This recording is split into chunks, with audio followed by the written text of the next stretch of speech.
midi ou début de soirée. Et ce bateau sri-lankais était dans les radars mauriciens depuis mardi dernier.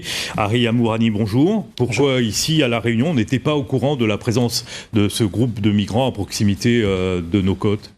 Eh bien Pascal, c'est un peu la question que tout le monde se pose en ce moment. D'ailleurs, c'est ce qui explique aussi le climat un peu tendu depuis hier soir avec les autorités mauriciennes, car l'île Sœur était clairement au courant de la présence de ce bateau, vous l'avez dit, à proximité de nos deux îles depuis mardi. Comment vous savez que Maurice était au courant de la présence de ce bateau ?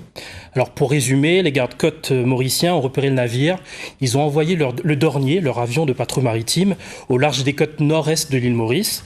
Ils ont essayé d'entrer en contact radio avec le bateau de pêche, mais pas de réponse. Alors les gardes-côtes ont ensuite dépêché l'un de leurs navires, le Victory, sur place. C'est là que le contact radio a pu se faire et le capitaine du bateau de pêche sri-lankais a alors indiqué aux autorités mauriciennes qu'il se dirigeait vers la Réunion. Et c'est pour ça qu'on peut dire qu'il y a 46 personnes à bord de ce bateau. Effectivement, c'est toujours le capitaine du bateau sri-lankais qui a indiqué aux gardes-côtes mauriciens qu'ils étaient donc 46 à bord, 2 femmes, 6 enfants notamment, et qui faisaient route vers la Réunion. Il faut préciser que les gardes-côtes ne sont apparemment pas montés à bord du navire et qui a pu poursuivre sa route. Et donc ce bateau qui est attendu ce soir à la Réunion. Merci beaucoup Hari Amourani pour ces précisions. Vous avez écrit un article sur notre site internet. On invite les téléspectateurs à retrouver tous les éléments de cette enquête que vous avez menée sur le site réunionlapremière.fr.